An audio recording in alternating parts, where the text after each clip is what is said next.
Okay, we are starting the class. I hope I'm audible, visible. Is the voice clear? See, I'm doing systemic now.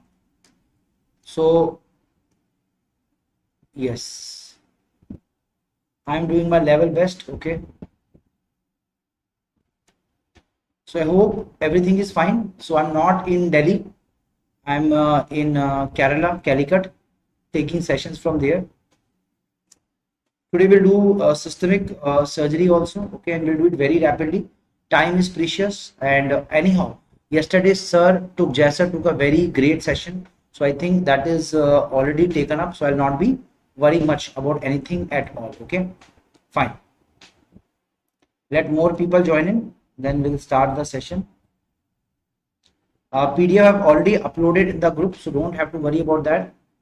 Precious and anyhow, yesterday. Please join in.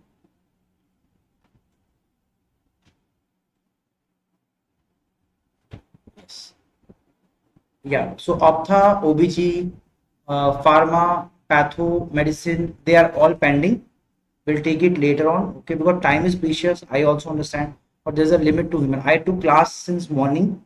Now it is almost night, and I'm taking sessions for you. So it's very hectic time, but we are doing our level best to do everything properly and on time. Okay.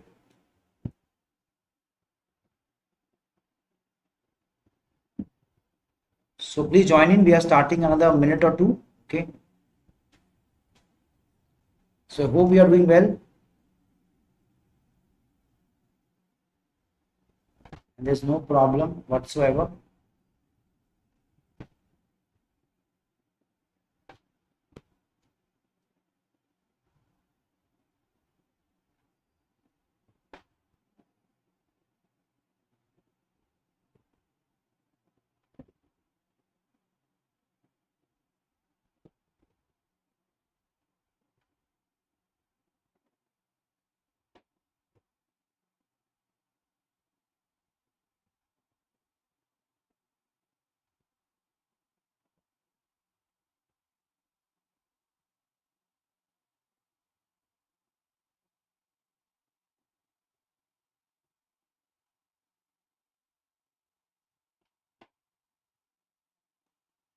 Sure, we're starting. See, this is basically for revision. Okay, the purpose is not to educate you. This thing should be already known. I am here to make you remember this for our exam, so that you don't have any problem in rapid recall in the exam. So that is the whole purpose of these sessions. Okay, they are not to increase your knowledge, but to help you retain and do it in this case. Okay.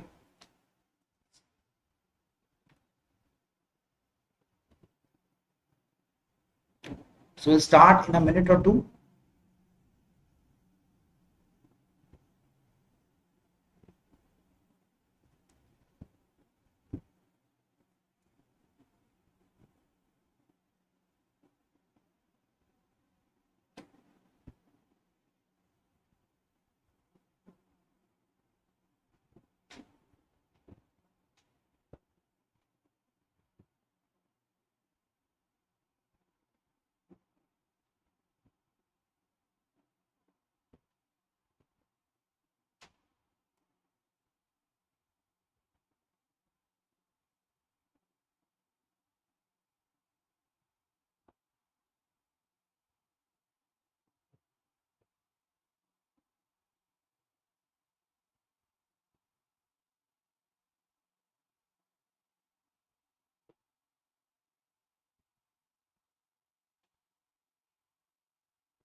So we'll start in a minute or two.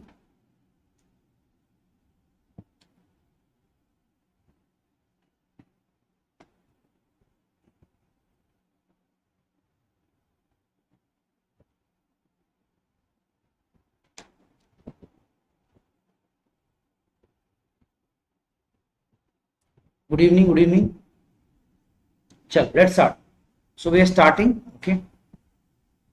So first thing that we will see is in the burn, the most common type is flame burn. And if there's a hot liquid, if they ask you if there's a hot liquid, what hot liquids will do? Give the answer.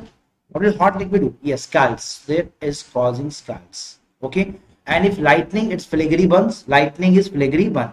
And remember, acid or alkali, what cause more damage? Alkali cause liquefactive. They are more dangerous. And also, alkali more dangerous. They cause what? Liquefactive necrosis. And acids do what? Coagulative necrosis. Acid is coagulative. These are basic questions. Okay. And if in burn they ask you immediate cause of death, immediate cause of death will be asphyxia. Okay. Asphyxia is the immediate cause. If they show an early cause, shock is the early cause, late would be infection. So earliest cause. So death in burn. If they ask earliest, it is asphyxia. Okay. If they ask early, it is shock. Which shock? Hypovolemic shock. And late is septic sepsis.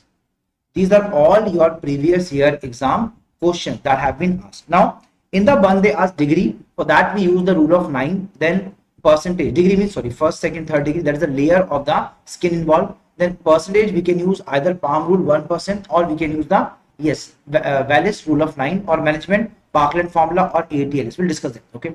Start with the degree. First degree burn, let's say we have sunburn, okay, or it is basically involving epidermis, okay. So that's why obviously if this involves epidermis, vessels are not affected, so no blister, very painful because nerve endings are in dermis, okay, and the capillary filling is positive. That is, when you press and leave, it will again become normal color, that is white and red. So pressing, the blood vessels, the capillary lose the blood, white.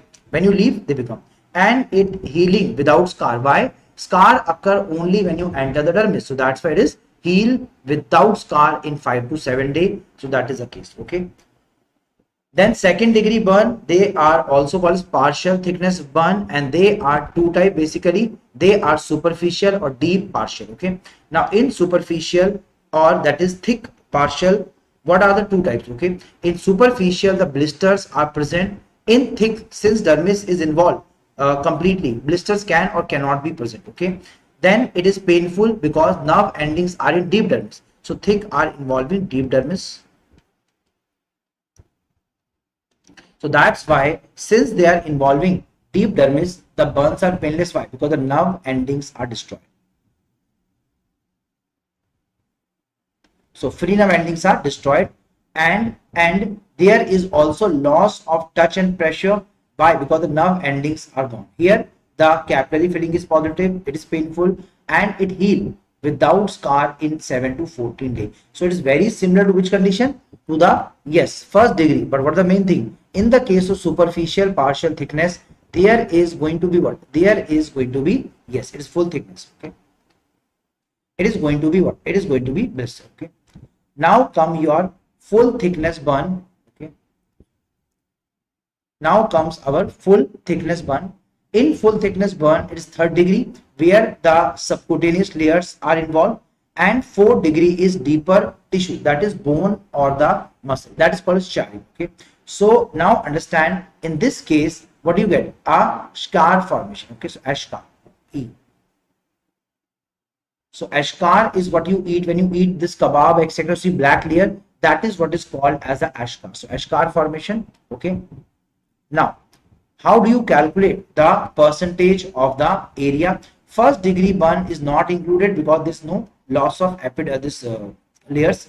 Now we have the Lund and Broader chart, clear, which is commonly used. Then we have the Burr curves chart, and also law of 9 or the Wallace rule, okay, which says very simple thing: 9, face is 9, chest is 9, hands are 9 and 9, hands are 9, legs are 18, legs are 18. So very simple. Perineum is 1%. Remember, perineum is 1% of body area, but it saves 100% of your self-respect. So what is 1% but save 100% respect? It is our perineal area. Which area? Perineal area in this case. So what are the areas? Perineal area. Are you clear? So perineal area. Clear now?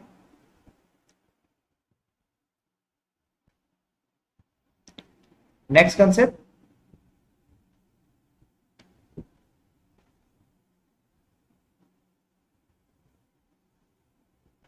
Right? Okay. Next point. So what is the 9% rule? And it is in children different. In children, head is bigger, so that's why in children it is 18% is the head, and the trunk is smaller, so that's why it is less. The rule of palm is 1%. So if you put the area, it is 1% rule. Okay.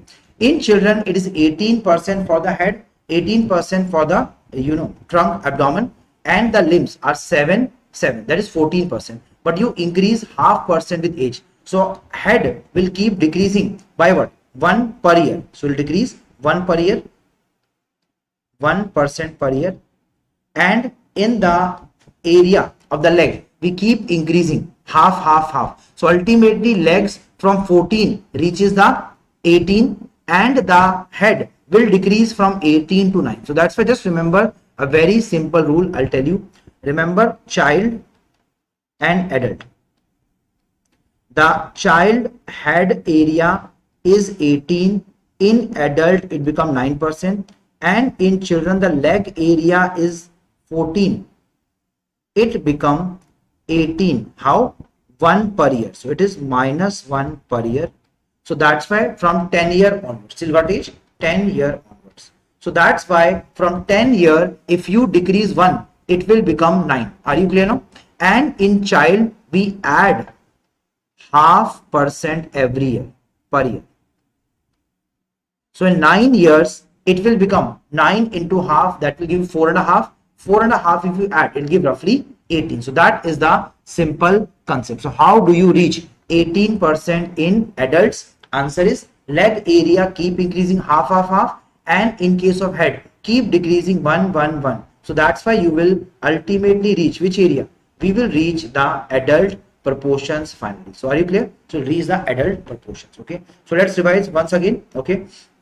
What is the area of the face? Face is head and face. This is, yes, 9% adult, and in children it is 18% because head is bigger and trunk is smaller. Legs is 14, but it will increase to 18. So what is the total area?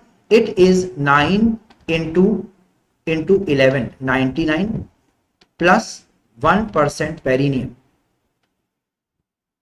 That give you 100%. And also you can use palm rule. Palm is equal to 1%. So if you are putting 3 palms, it is 3%. 4 palm will be 4% area. So that is how you calculate the area in this person. Okay. Now ABC we already know. Now remember, if burn is more than 15% in the adult or 10% in pediatric, we need to give IV fluids. Okay, we can use the antecubital vein for giving the blood. Okay, fluid of choice is RL, and we use the Parkland formula, which is 4 ml per kg percentage of the burn.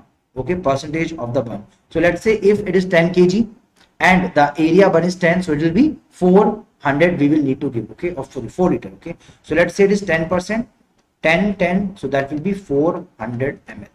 Now if burn is less, we give oral fluid. Okay, clear? Never give plain water because we need to replace the electrolytes in this case. Okay, now fluid of choice I told you is RL, which is the Parkland formula. Its division is what? First 8 hour half is given 50%, and then 50% is given in the next 16 hours. So 24 hours complete replacement. Okay, colloids we can also give albumin or hypertonic.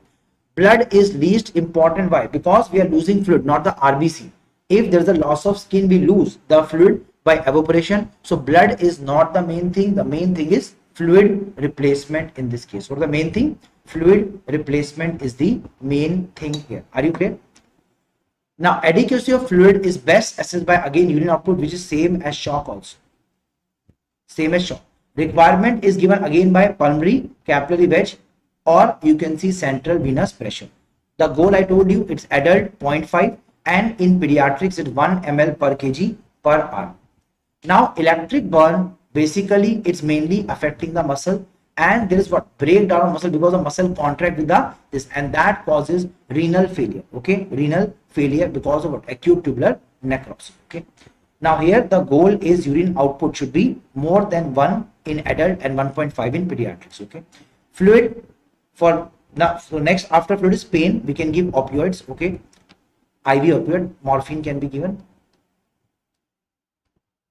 Then nutrition we have to give if burn is more than 20% by Ryle's tube, and infection control, mainly Pseudomonas. So most common death I told you is hypoxia, asphyxia. If early death, it is shock, hypovolemic shock, and late is sepsis. Okay, most oral cause is sepsis. And what are the organism for infection? Pseudomonas is the most common organism. Infection, we can do antibiotics, either topical or systemic, and systemic is mainly used when sepsis signs are seen. Okay, what are the most important is decrease BP and decrease heart rate. So decrease BP, decrease heart rate, and that is indicating sepsis. Okay. Now question is what we use. We can use silver nitrate, mephenide, or silver sulfadiazine. Silver sulfadiazine, which is used for main is the agent of choice. It is sulfadiazine, which is we already know are what drug? Sulfur drugs. Okay. Now also mephenide can be used. It can cause lactic, but it can penetrate the eschar. So that's why in case of eschar we can, and in eschar we do early excision and grafting in case of eschar. Okay. Next. Okay. Now first degree it healed by itself. Second degree we can apply petroleum jelly soaked dressing or paraffin gauze. We need to cover. So that's why don't leave open, we cover. And in second degree deep, it's superficial, we will give topical. Here it is involving full dermis. Okay, full dermis is involved. First degree involved the upper layer of dermis, mainly the papillae. In case of deep, it involved the entire dermis. Okay, so topical is silver sulfadiazine. Okay, now criteria should be less than 10 years or more than 50% or more than 10%. Then we need to transfer to the burn center, or 20% of any age will transfer, and burn which involve the face, palm, sole, perineum, peritoneum, all the exposed area which are seen, or electric burn. Okay, fine. And in electric burn, what are the most common cause of death? It will be atrial fibrillation. Okay, inhalation, you see soot particles. It's soot, not shoot, it's soot particles. So soot particles will be seen where? They will be seen in the airway, that indicate there is fire. Soot particles. Next point. Also, what else we will be seeing? There's singing of the nasal here. Okay, then there is also burn involving what? Burn involving face, and next you can see some burn marks, and also the swelling of lips, etc. Okay. Now chemical burn, I told you already. In chemical burn, alkali is more dangerous than acid, trauma, and comorbidities. Okay, fine. Now we discuss the hernia. So what do you see important things in the hernia? Okay. Thank you, Aryan Bhai. Okay. Yes. See, this Lund and Bowder is mainly used in pediatric populations. Okay. Pediatric populations. Okay. So now hernia. First we'll see the main thing. Okay. So what is the main thing about the hernia? Is a protrusion of the viscera. Okay. Or any part of the viscera, which is opening of the cavity. Okay. Now most common hernias obviously inguinal. It is seen basically in the groin area. So in groin it could be inguinal or femoral.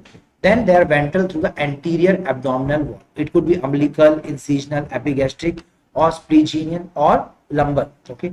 Now inguinal hernia could be congenital or acquired. Most common is acquired through weakness of the muscle or increase intra-abdominal, like body weightlifters. It can cause an intra-abdominal this. And if congenital, it is due to patent process vaginalis through which the testes passes into the scrotum. So that is the main concept here. Okay. Now comes the question. Okay. What is the next point? Right is more common than the left, and males is more common than the females. Okay. And indirect is more common than the right. So remember, right is more common than the left. Males are more affected than the females, and indirect is more common compared to the direct. So indirect is more common compared to the direct. Is it clear? Now direct is rarely seen in female and pediatric populations. Okay. Now what is indirect? It comes from the deep inguinal canal, whereas the direct one comes from Hasselbalch triangle, which is very important. What are the boundaries? It is the inferior epigastric arteries. Inferior epigastric artery, lateral border of the rectus abdominis, and the base is made by the reflected part of inguinal ligament. So what is the base? Inguinal, that's why it's inguinal hernia. Then it is your rectus abdominis and the inferior epigastric. This is the case. So this is what? This is called as your direct. So if it is coming medial, it is direct. Otherwise, it is your indirect. It's called as indirect. Are you clear? So indirect is through deep inguinal canal, which will be lying lateral to this point. Am I clear? And it is due to opening in fascia transversalis. Okay. Location 1.25 centimeter above the mid-inguinal point. Okay. So mid-inguinal point, how do we make? It is from ascis, that's anterior superior iliac spine, and the pubic symphysis. Okay. This point is called as your mid-inguinal point, and just below we have the pubic tubercle where inguinal ligament is attached. So that's why technically they are very close to each other. This is your pubic symphysis, this pubic tubercle. What is there? It is the inguinal ligament is present. Okay. Now let's see. Well, how do you know? If it is medial to inferior gastric artery, which is making the Hasselbalch triangle, if it is medial, it is direct. If it is lateral, it is indirect. And this red structure I'm making, what is this red structure? Red structure is your inferior epigastric artery. So if you are medial to this, you are direct. If you are lateral, it is indirect in this case. So is it clear now? Okay. Now comes the next point. Indirect is basically lateral and direct is basically medial. And in female it is mostly so F is basically females have femoral hernia mode. Okay. Now the size we can use the defect, the size we use the EHS, that is European Hernia Society. If one finger can go, it's approximately 1.5 centimeter first. If two finger, it is almost double, that is up to 3. If more than 2, it's more than 3, call as 3. So L1, L2, L3, it is finger size. So what is one finger? 1.5. Two finger, it is up to 3, and more than 3 centimeters is what? 2 finger is there. That is called as 3, L3. Okay. Now most common presentation would be what? It's swelling in the inguinal groin area and cuff impulses. When the patient cough, it is going to protrude. The swelling will increase. That is called as cuff reflex, and but it can be reduced back to the abdomen. Okay. So if intestine comes, it's called as antrocele. If omentum comes, it's called as omentocele. And it could be irreducible also, obstructive or strangulated. They are all risky condition. Okay. So irreducible, obstructed or strangulated. Okay. Now anterocele is what? When you are trying to reduce the hernia, first part goes with difficulty, last part goes easily with a gurgling sound. It's an anterocele. In case of omento is first part is easy, second part is difficult. So first part is easy, second part is difficult in case of omentocele. So once again, enter with difficulty, and next part is easy. Omento. What is omento? In omento, it is the what? See, remember like this. ENT. So ENT is difficult subject. Okay, it is very difficult. Whereas O subject like OBG, ophtha, they are easy. Just remember like this. So ophtha is easy, ENT is difficult because 3 organs are taught. Ophtha only 1. So that's why first part is difficult, anterocele. If first part goes easily and last part goes with difficulty, it's called as omentocele. It is called as the omentocele. Next is taxis. Taxis is basically manually reducing the hernia. That's called as taxis. Flexion and internal rotation of hip causes the hernia to decrease. That is a yes. Irreducible is when it cannot go back and cuff reflex will be absent. That is the case. Okay. And what is obstructed? It is basically irreducible, but not just irreducible, but even the contents are yes stuck. That's called as obstruction. Strangulated is even the vessel. So remember, if it can't go back, irreducible. If there is occlusion of the content, the bowel, etc., that is called as obstructed. And if vessels are affected, that is called as your strangulated. It's an emergency, need to operate as soon as possible. Okay. It has what? Very severe feature. It has what? Peritonitis like feature. That's guarding of the abdomen. Cardboard rigidity is seen, very hard. Pain is there, which is colic in nature. The sac appear very tense, nausea, vomiting, and obstipation is seen. Not constipation, it's obstipation can be seen in this case. Okay. Now on exam, obviously tense abdominal, tense sac plus tympanic. Okay, it can be making sound, and bowel sound are there because gut is present in the hernia. Okay. Obstruction, tenderness is there, rebound tenderness is there. That is, if you press the organ, the viscera is compressed, and as it touch, it causes the pain. Called rebound tenderness. Guarding, they are all finding of also peritonitis. So they are seen in peritonitis also. Okay, but these findings are of the sac, and abdominal wall is seen in peritonitis. So similar findings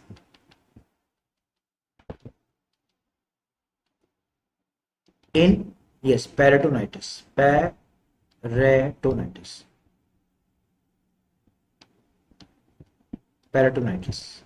So that is similar features are seen in peritonitis. Okay, peritonitis. Okay, fine. Now comes the question. This also. So peritonitis, similar features would be seen. Now comes earliest symptom will be, yes, colicky pain. Okay, but earliest sign is tenderness. Okay. Now Litter's hernia is basically Meckel's diverticulum. Remember, Meckel's is present in case of 2% rule is there, so it's 2 rule. So it is, yes, 2% population. It could be 2, yes, centimeter to 2 feet long. So that's why Meckel diverticulum is present. It's called as Litter's hernia. And what is the W shape? W shape bowel is called as MAG. So remember, Magdal, reverse the M. So when you reverse the M, it becomes W. So that's why Magdal's is W. Magdal's is W. Magdal's is W. Okay. Are you clear? Now comes the hernia. Here appendix is present. So remember, if there is Meckel's diverticulum, what is it called? Litter's. If W shape, it is called as W. W reverse is M. So Magdal's. If it is Amyans, so what is Amyans? Amyans is basically appendix, and Richter's hernia. Richter's is basically the part of circumference of the bowel is present, and remember, if sac is made up of peritoneum, it is called as a sliding hernia, and posterior wall is made by viscera. So MCQ, if it is made by peritoneum, what is it called as? So if peritoneum, it is called as sliding hernia. Okay. Clear? Now remember, if they're asking is if indirect right side it is cecum, left side indirect is sigmoid colon. If it is direct in the right, it is your urinary bladder. If left, again bladder. So remember, indirect it is bladder, and if it is indirect, it could be cecum on the right side or sigmoid colon on the left side. Right, left. Most common is sigmoid colon on the right side. Okay. So diagnosis, clinical examination. And first is ultrasound, then investigation choice is MRI, and gold standard is laparoscopy. Gold standard is laparoscopy is the gold standard. Okay. Now surgery is either herniottomy or plus we'll do strengthening of the abdominal wall. Okay. For that we can do herniorrhaphy or hernioplasty. Okay, herniorrhaphy. So nowadays it is not preferred, rather we do hernioplasty. So herniottomy is opening of the hernial sac and done in all the hernia except direct sliding. MCQ. So herniottomy not done in direct and sliding. So direct and sliding. Hernioplasty is strengthening with the mesh. Nowadays Prolene mesh can be used. And what is not done? It is the herniorrhaphy. Okay. And we do not congenital only herniottomy. So for the treatment, we will do herniottomy and strengthening. Strengthening is done nowadays with hernioplasty in all except congenital. Herniottomy again done in all except the direct sliding hernia. Direct sliding hernias. Okay. Okay. Now what are the methods? We can do open, that's Lichtenstein's, or laparoscopic is total extraperitoneal repair, or trans-abdominal peritoneal, that's TEP or TUP. Tap or TUP is the case. Okay. Now repair of choice is obviously it's open Lichtenstein tension-free hernioplasty is a repair. It is bilateral recurrent hernia. So if there is a bilateral recurrent, we will then go for open one, not laparoscopic one, and that is called Lichtenstein hernioplasty. Anesthesia, we can use local anesthesia, or sometimes we can use general anesthesia in this case. Are you clear? So this is the mesh, Prolene mesh, which is used to strengthen the abdominal wall. And yes, mesh is having this space. Can you see? Okay. Then laparoscopy is tap or tap, I told you. So that is the case. This is triangle of doom, which is made by this triangle of pain, and this is testicular vessels which are passing through. Okay. So remember, laterally is triangle of pain and medially is the triangle of doom. Okay. Why? Because the nerves are there, so pain is there. So that's why most common is lateral cutaneous nerve of the thigh. MCQ. So that's why where are nerves present? In the triangle of pain, which is lateral side to the testicular vessel, and the triangle of doom is peritoneal, where vessels can be present. Okay. Most common nerve is ilioinguinal in open hernia, and most common laparoscopy is your lateral cutaneous nerve of thigh. So once again, for the most common nerve in the lap hernia is lateral. So laparoscopy, lap. Remember, lap. So lap, lateral. But if open, inguinal, ilioinguinal. So if you are doing a open one, open is ilioinguinal. So ilioinguinal, ilio. Next question. Femoral hernia is maximum risk because the ring is very narrow. So maximum risk of what? Strangulation is femoral. So what is the maximum risk? Is okay. And least risk is direct hernias in this case. Okay. And remember, female, what is more common? Indirect inguinal is more. So femoral, remember, don't get confused. Femoral is more common in female, but overall most common in female is indirect inguinal hernia. Indirect inguinal hernia. Okay. Indirect. Okay. Now, most common presentation will be irreducible groin swelling. It's irreducible and acute intestinal obstruction. So, if there's a irreducible and there is a acute obstruction, suspect the femoral hernia. Is more common in elderly. Okay. Landmark is what? Pubic tubercle to differentiate inguinal hernia from the femoral. Are you clear? Femoral is ladies, female F. So lateral is femoral and males are inguinal. So it in. So medial is in. So remember, men go in and ladies are left out or they are lateral. So remember, it is a hallmark. It is a pubic tubercle. Okay. Surgery most preferred is McAvedy. So McAvedy is the main preferred surgery for this case. Okay. Now rectal hernia is associated with femoral hernia, very common. Okay. So these hernia we will just skip. Okay. Will not do. Clear. So we'll just leave it. Okay. Now we will discuss about which topic. Thyroid I'll cover in medicine. So no need to do thyroid here. It will be covered in medicine part. We'll just do brief important points in the which topic in our topic of GIT. Okay. So I'll do GIT very rapidly. Let's do the GIT part. Okay, let's do. So first is esophagus. Remember, the question asked is what are the narrowings or the constriction? The narrowest is cricopharyngeal sphincter. So cricopharyngeal, that is why most of foreign body in the esophagus are at the cricopharyngeal. Second is from arc of aorta 22.5 centimeter length. Okay, then 27.5. This is the left bronchus, and 40 centimeter would be your hiatal opening through which it entered. Okay, so hiatal is there. Okay, 3 layers are there. What is not there? Serosa, rather there is a adventitia. So what does it contain? No serosa but adventitia. So it contains adventitia.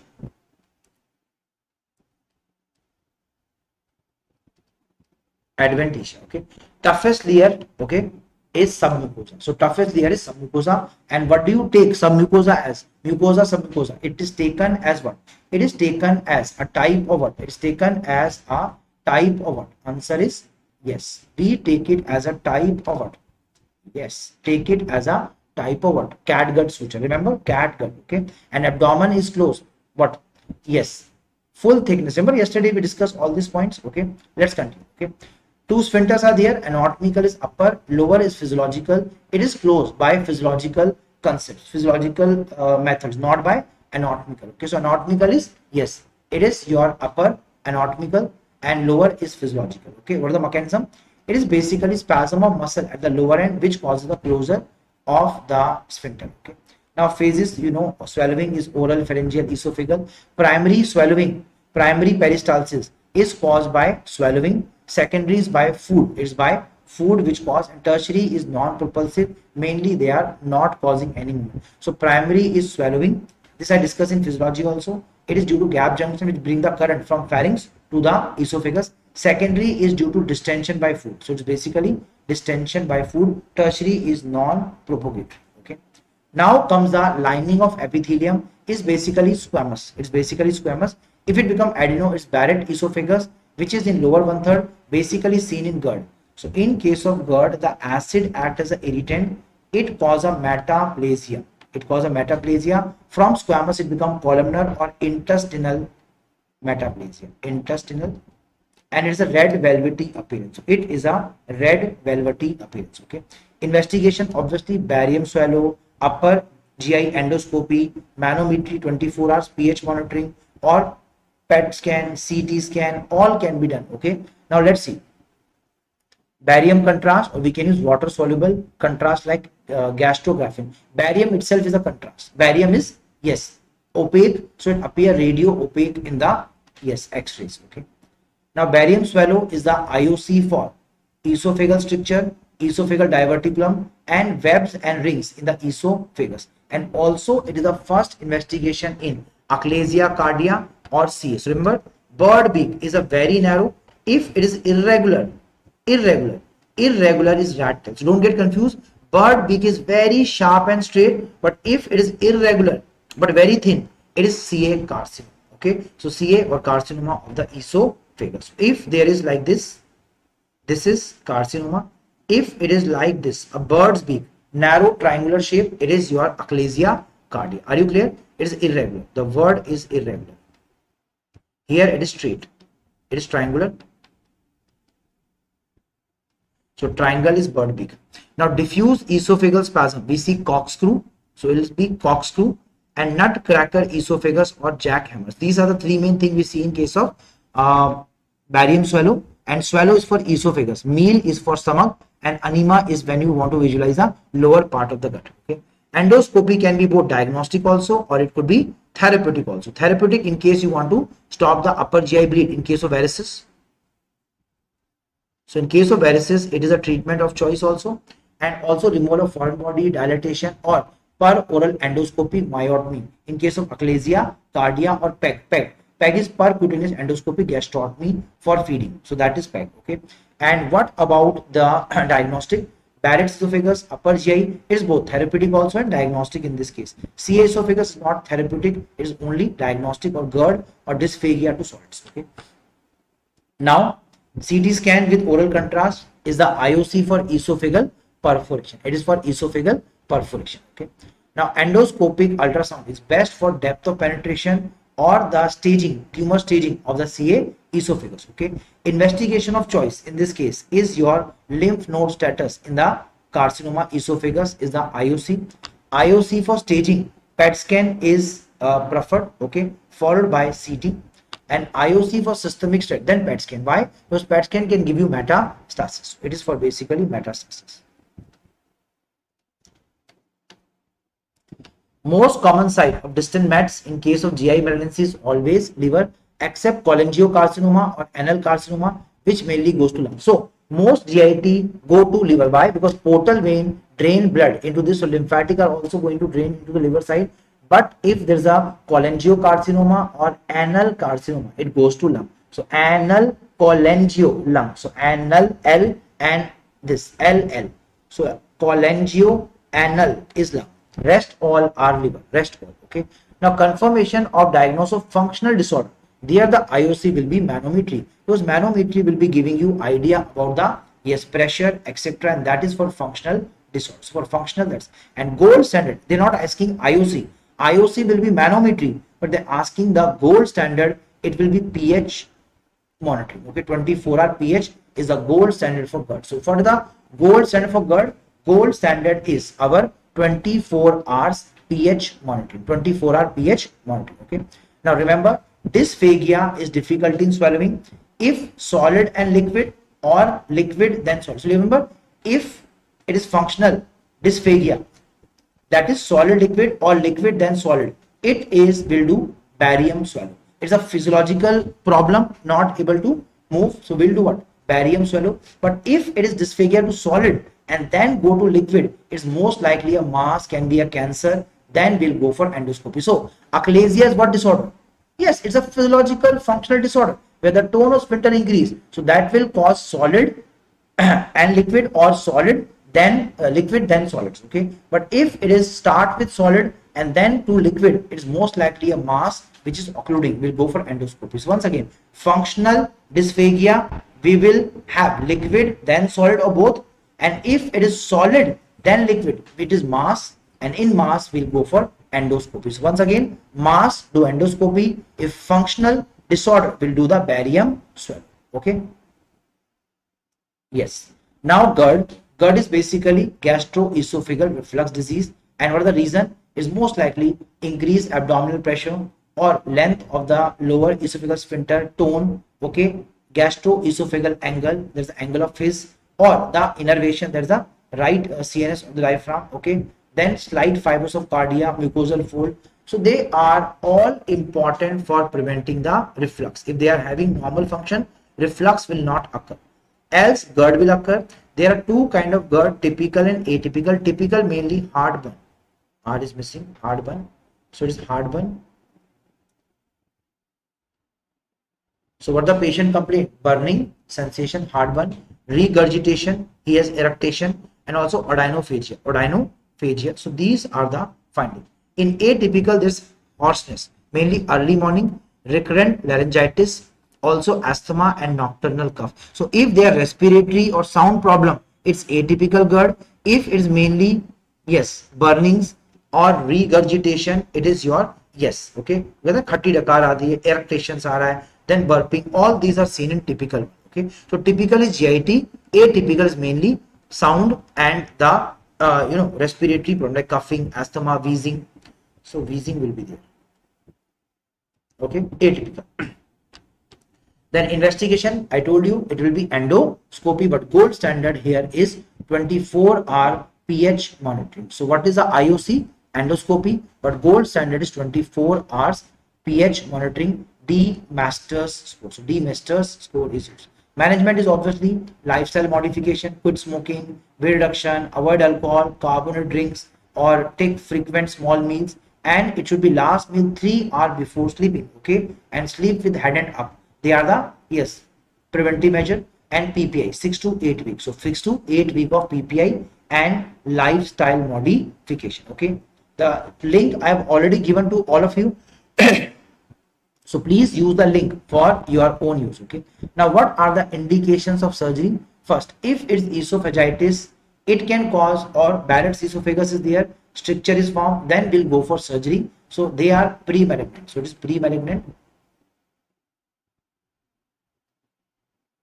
It can cause carcinoma, adenocarcinoma. So that's why Barrett's esophagus needs surgery. Then what are the surgery? We can have Nissan's fundoplication, or we can do gastroplasty, or we can do Belsay Mark for repair. So what are the treatments? Surgical, they are fundoplication, or Coley's gastroenteroplasty, Coley's, or Belsay. Okay. Now surgery of choice is what? It is your Nissan fundoplication. Nissan fundoplication. It is basically trying to increase the tone. Okay.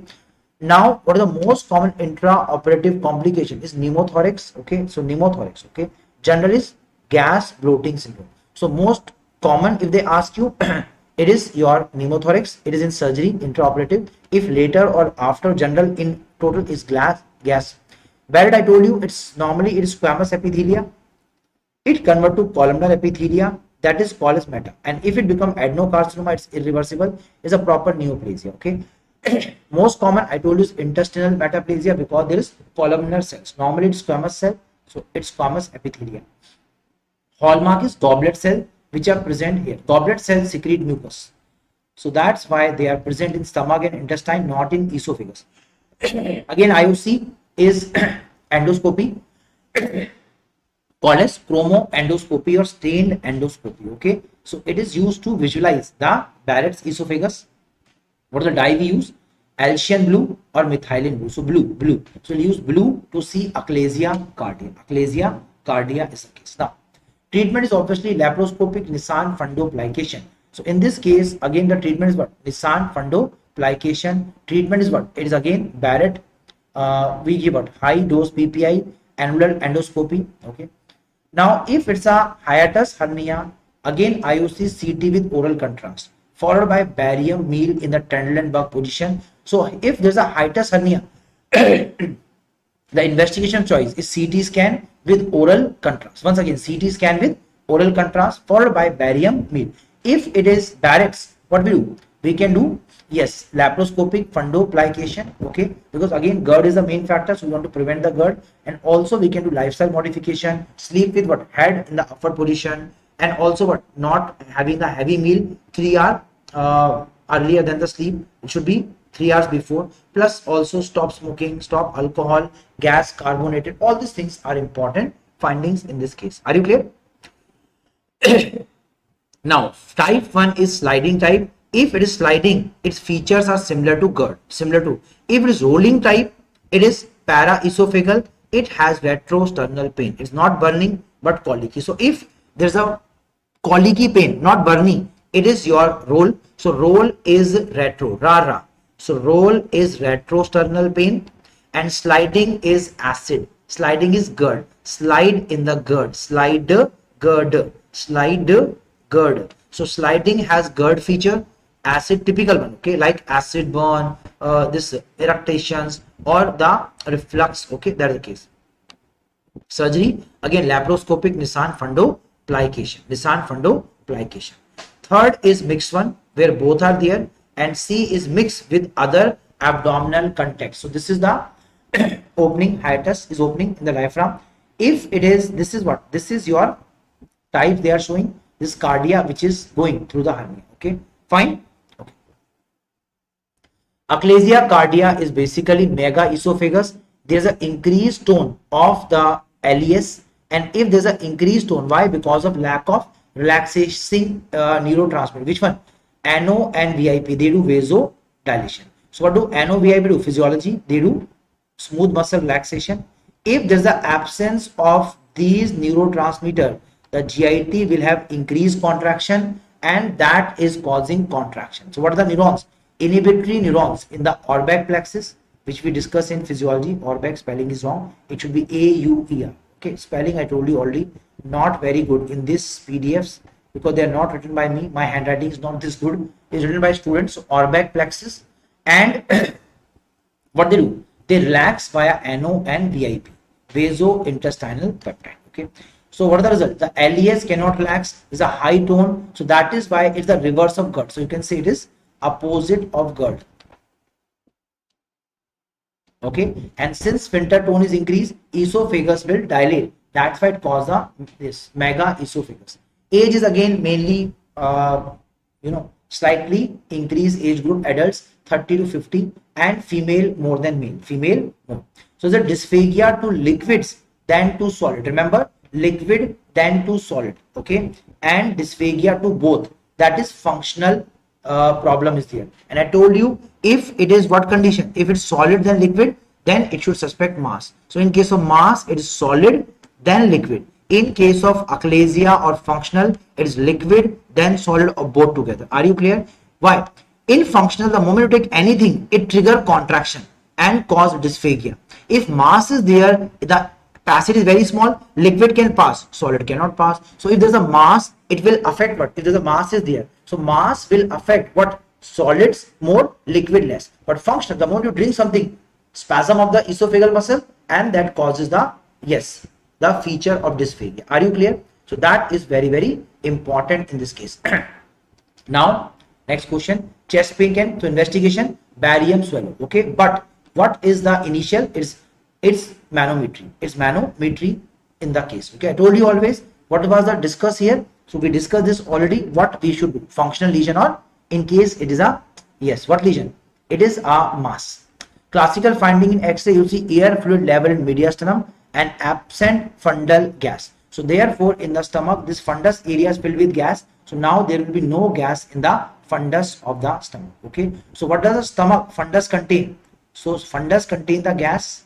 Solids are here and liquids flow through the lesser curvature. Now there will be no gas in the fundal area. That is the finding, plus air fluid levels in the case of, yes. Now most common complication is esophagitis. Okay, and it is a pre-malignant condition, and it is related to what? Relation with, yes, our squamous cell carcinoma. Okay. Now medical management is POEM. Okay, medical. Okay, so we can give CCB or nitrates to relax the muscle. In fact, we can even use Botox, which is botulinum toxin. It inhibit ACH release. It inhibit ACH release. So botulinum toxin inhibit the ACH release, and it will relax the muscle. Okay. Then we can use pneumatic or balloon dilatation. Okay. Then we can use what we should discuss. Okay. Botulinum toxin, or we can do surgery. We will do the Heller's myotomy. We will do the laparoscopic modified Heller, where you cut the muscle to weaken the muscle tone. So that is surgery. Okay. Now let's see what is the concept. Okay. Okay. Zenker diverticula is what?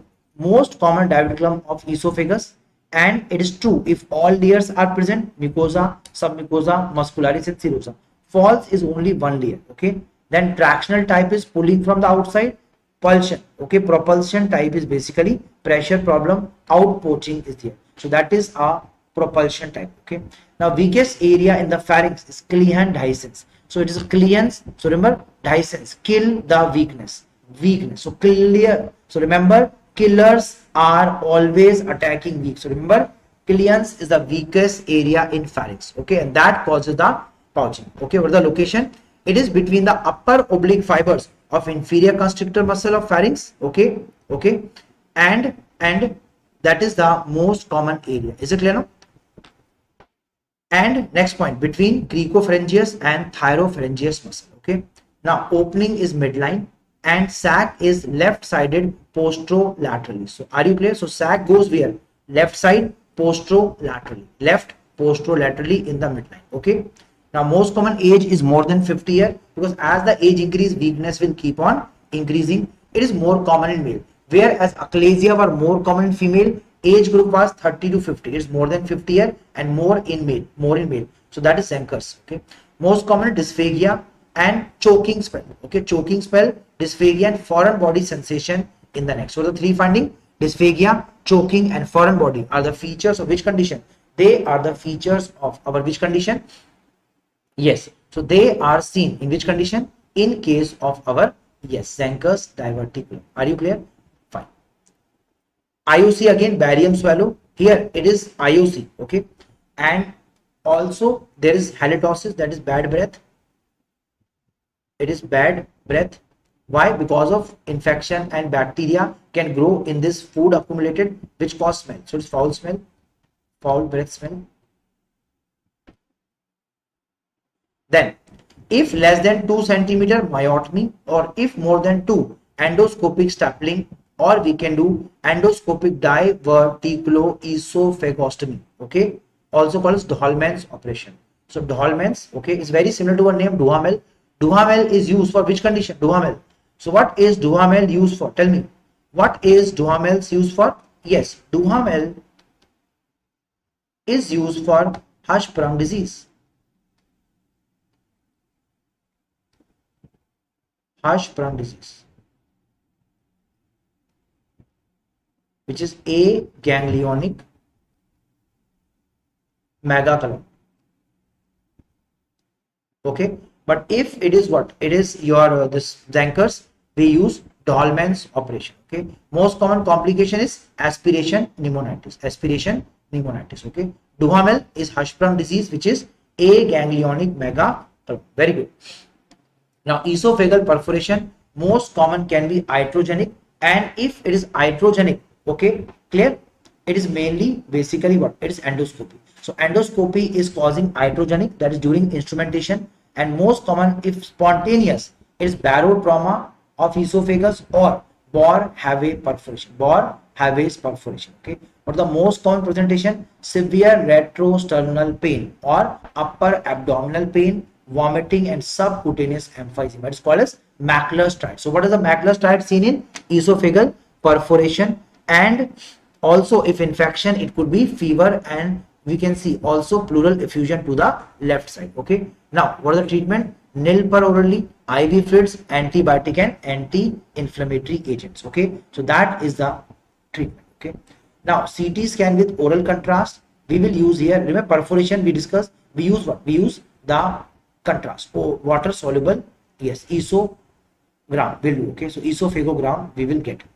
Now if it is cervical esophageal perforation, continue the same treatment, that is nil per orally, IV, nutrition, parenteral and antibiotics, and here we do what? Here we do the case. But if it is not cervical, surgery is done. With surgery we'll do esophagostomy, and we put a feeding jejunostomy to give nutrition to the patient. So what is the treatment? First, if less than 24 hours, primary repair but dressing. If more than 24 hours, it is re-anastomosis after the 6 to 8. Okay, CA cancer. Now remember, most common site is middle 1/3. Okay, if it is lower 1/3, okay, it is okay around the sphincter. Okay, Now, most common is SCC. Most common is SCC. What the risk factor? Barrett esophagus or achalasia cardia, alcohol, smoking. Okay. Now, corrosive structures, okay, stricture, Palmer Vincent syndrome, they all are risk factor. It's in fact a pre-emergent condition, radiation and tylosis, okay, which is non-epidermolytic palmoplantar keratoderm. This tylosis, okay. Presentation is reverse here. It's solid, then liquid. Remember, mass or cancer, we have solid, then liquid. Or dinophagia, loss of appetite, weight loss, ascites, jaundice. Then we do endoscopy. In this case, we don't do barium swallow, we'll do endoscopy. But if you do barium swallow as initial, you will see rat tail in barium swallow. IOC, PET scan is again superior to CT in this case. And depth of penetration is again esophageal sphincter, we'll see. So we'll do our ultrasound, esophageal ultrasound. And what do we see? Okay. First is surgery and chemo radiation. Okay. In surgery, we do radical esophagectomy. Okay.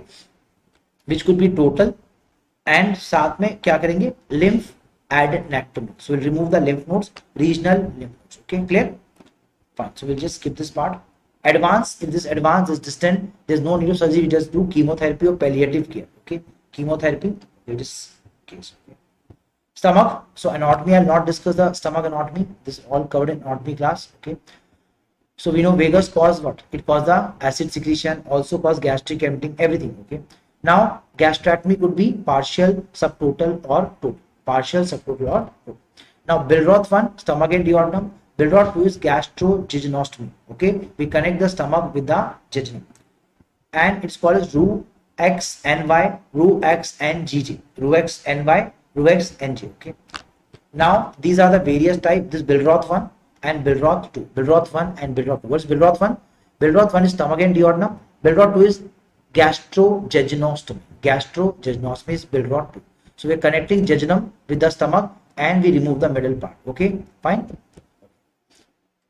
Now we'll see post gastrectomy. We see what? The bleeding that cause hematemesis, or we can have the duodenal stump blowout, which can occur 4 to 7 days.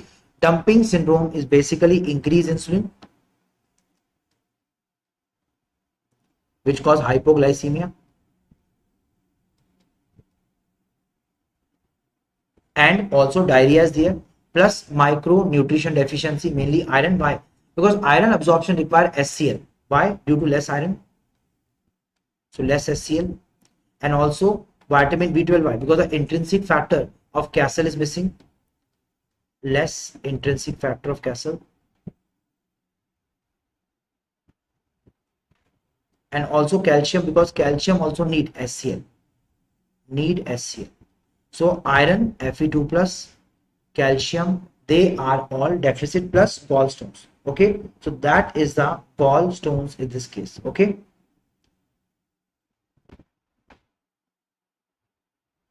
Okay, fine.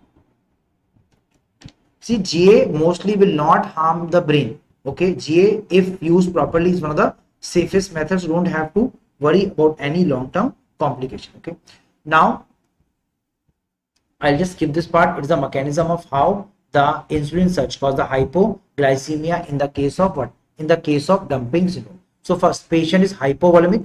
Okay, that cause what? Increased sympathetic. So it causes increased sympathetic. Increased sympathetic system cause what? It causes palpitation, increased heart rate, then cause vasoconstriction, cold extremities, sweating, confusion. Okay, and hypoglycemia is because of insulin. They are part of dumping syndrome. They are part of what? Dumping syndrome. Okay. Treatment is less carb and small meals, small frequent meals. Okay. Ulcer disease is acute or chronic. Acute is basically stress gastritis. Okay. It is stress condition increase the SCl production, or it could be a chronic ulcer disease. Okay. Now it is due to hypotension, head injury. Head injury is called as Cushing. How to remember? How do you put a cushion? Cushion is under the head. Cushion is under the head. Mnemonic is cushion under the head. It causes Cushing reflex and Cushing ulcer. Mechanism is stress. Stress in the case of head injury, it increases the sympathetic, and this stress causes increased SCl secretion in this case, all the hormone. And burn cause curling ulcer. Burn cause curling. Most common site is mainly fundus area, and fundus is the area where maximum what cells are there? Parietal cells are maximum. Maximum parietal cells at fundus. and we all know what parietal cell do, acid secretion. So that's why the fundus is the most, till body is involved, till body. Okay, fine. And curling ulcer can reach up to first part of duodenum in this case. Okay, now chronic, we have duodenal ulcer, more common than gastric, and gastric ulcer H. pylori is more and compared to NSAID. So what is more common cause? H. pylori. Here most common is your H. pylori, then the NSAIDs always. Okay. Now what is the mechanism? It's very common in blood group O. In the case of duodenal, high acid HCl is there. In the case of gastric, it's H. pylori. H. pylori will cause erosion of gastric mucosa. Here HCl can be normal or less. Remember, gastric ulcer is because of H. pylori and they are causing less HCl but rather damage to the gastric mucosa. Duodenal ulcer again most commonly with H. pylori, but here there is more acid secretion which is causing damage to the duodenum. Okay, most common site is first part of duodenum. Here it is lesser curvature at incisura angularis.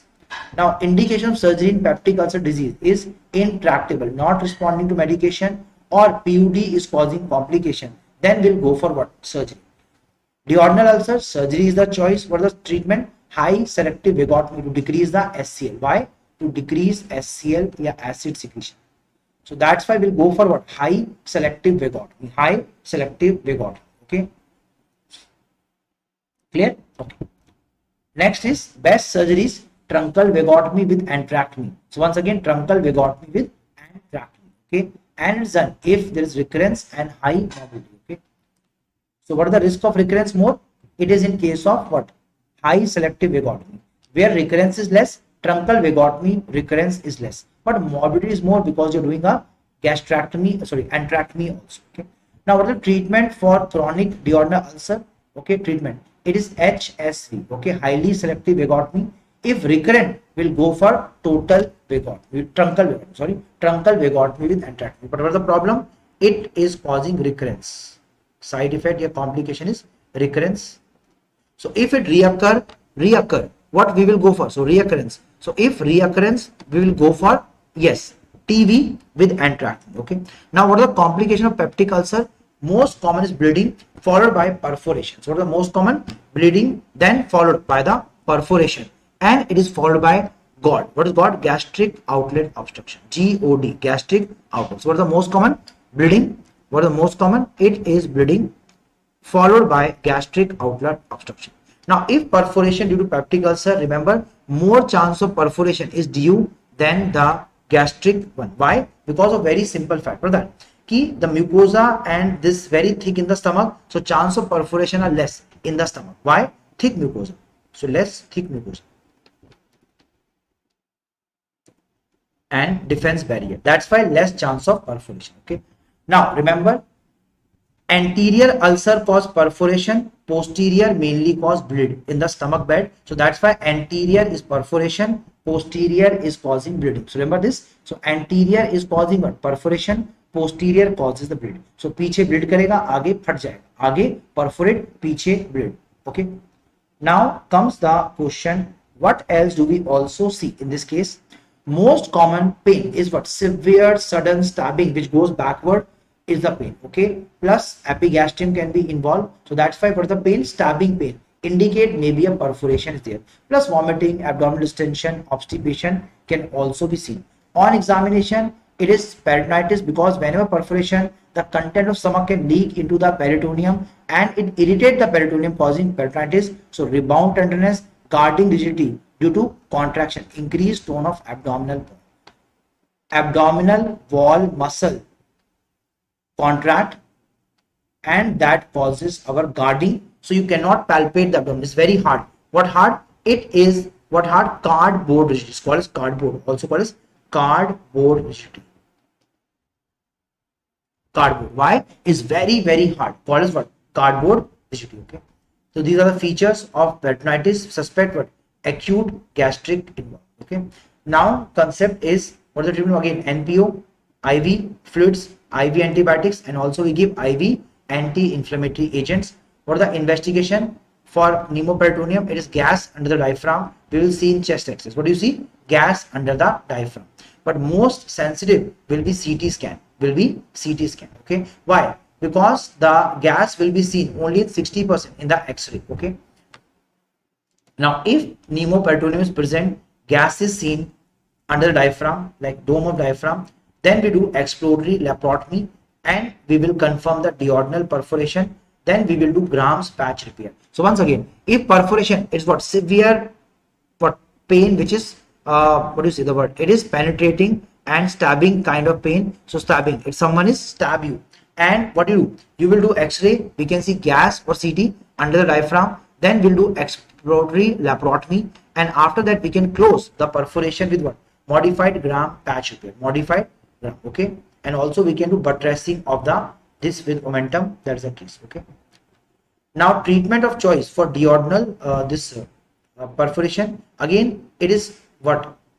Exploratory laparotomy with what? Modified Graham patch repair. Okay, fine. Now bleeding is hematomatous or hematomesis upper GI. Most common causes, yes, peptic ulcer disease, in which duodenal ulcer are more common than the gastric ulcer and varices, which are a finding of what? Basically portal hypertension. This will cover in medicine, so don't have to worry at all. Portal hypertension. So portal hypertension is the case. Okay. Findings of portal, will discuss that: spider angioma, encephalopathy. Then we have Child-Pugh scale, Palmer edema, plus jaundice is there, plus there is increased INR and PT. So all will be done. Now, if there's a binge drinking of alcohol, severe bout of vomiting with hematemesis, it's a Mallory waist tear. So what is Mallory waist tear? It is in alcoholic high force with this retching, and it causes the perforation. Again same, anterior perforate, posterior bleed, and most common vessel in case of duodenal ulcer which cause the bleeding is gastroduodenal DD, and if it is gastric ulcer, it is left gastric artery. Okay. Now if there is hematomesis, it is again we have the ABC. Okay, make the airway by lateral position to drain the blood out. Then breathing, check the breathing, and C is 2 wide bore short length cannula, and we give IV fluid 8 liter ringer bolus and give 1:1 ratio of what? Of our packed RBC. Then we give fresh frozen plasma and plated 1:1 ratio plus PPI in infusion to prevent the acid secretion. Investigation upper GI endoscopy, and what are the score we are using here? Glasgow Blatchford score, also called as Forest classification for the need of intervention. What is the score? Glasgow Blatchford score, also called as the Forest classification. And then the treatment: endoscopic coagulation with endoscopic noradrenaline for vasoconstriction. They will do vasoconstriction and prevent the blood loss. Then if it fails, we go for surgery or that exploratory laparotomy with over swing of the ulcer base. Will sew or we will close the ulcer base. Okay, we'll close the ulcer base. Okay. Then if alcoholic, the drug of choice is octreotide. So what is the drug of choice? Octreotide. But the treatment choice is what? Endoscopic band ligation.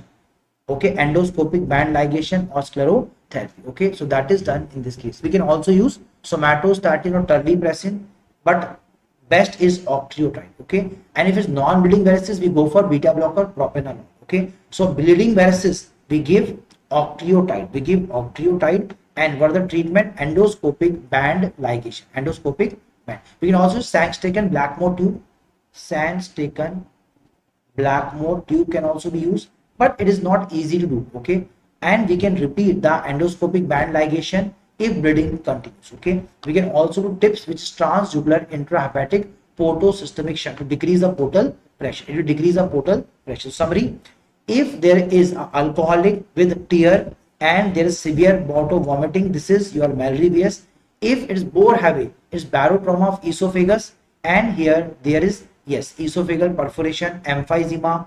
This crepitations are also seen in this case. Are you clear? Fine.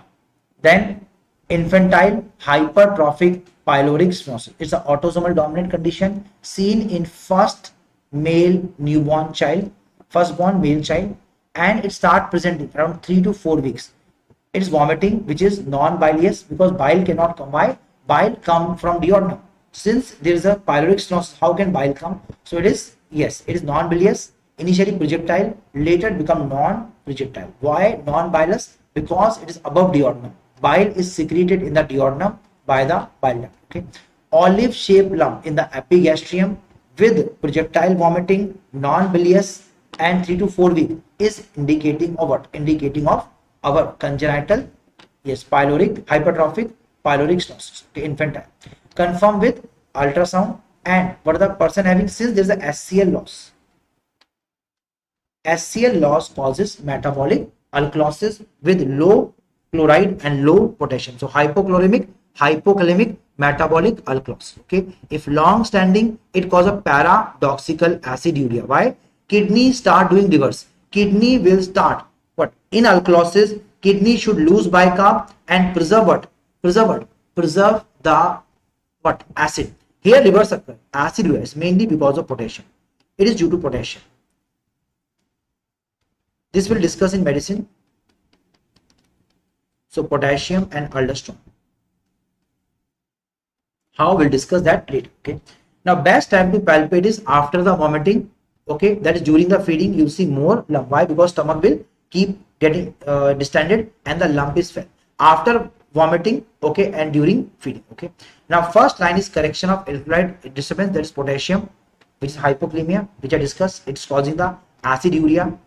And the treatment is Ramsted's pyloromyotomy. Ramsted pyloromyotomy. So that is the treatment in this case. Okay. So are you clear? Okay. So I think we'll stop at here. Okay. Just will not discuss because they'll cover in this case. Are you clear? And also DOG marker. DOG1 is the most specific. What is second most specific? It is CD117. They are types like mesenchymal tumor. So what is the marker in mesenchymal? We maintain is there. Plus there is also leiomyoma, leiomyosarcoma. Both muscle and nerves are present. Okay. In stomach, it is the pacemaker of stomach, which is the Cajal cell, which are involved. And most common presentation is bleeding. That is can be hematomasis upper part or lower part. Melena can be there. Then gastric outlet obstruction and mass in abdomen. IOC, CT scan. Most sensitive will be endoscopic ultrasound. It is endoscopic ultrasound in this case. Okay. So we will stop here. Okay. Why? Because if we keep taking content is too much, will not be covered. So what I have covered is more than 60% of the important things in surgery. So more than 60% we have covered. Rest you can see the file and revise yourself. I will upload PDF, okay, the anointed one. So please revise from the PDF, and more you revise, it will help you. So revise from the PDF. And sir already discussed the surgery, so that's fine. I don't have to do much. So that is the case. But my emphasis is medical subject. So medicine, patho, pharma. They are the main subject I will be planning to take or discuss. So which subject? Patho, medicine and pharma. Okay. So please, they are the main we'll be doing. Okay. So tomorrow we'll do ophtha. Okay. Tomorrow we do ophtha. Then we'll do medicine, patho and pharma. Okay. So I will update the schedule to the management and we'll do. So schedule I will update very soon. Okay. So what is the schedule? Medicine, patho, pharma. Medicine, patho and pharma is there. So what is the subjects? Medicine, patho and pharma. Medicine, patho, pharma. Okay, fine. So I will finish the session here. Okay, take care. We'll meet soon. Okay. Yes. Okay. I'll save the file and I will upload it in our main group. Fine. Okay. Chalo. Take care. Bye bye. Thank you.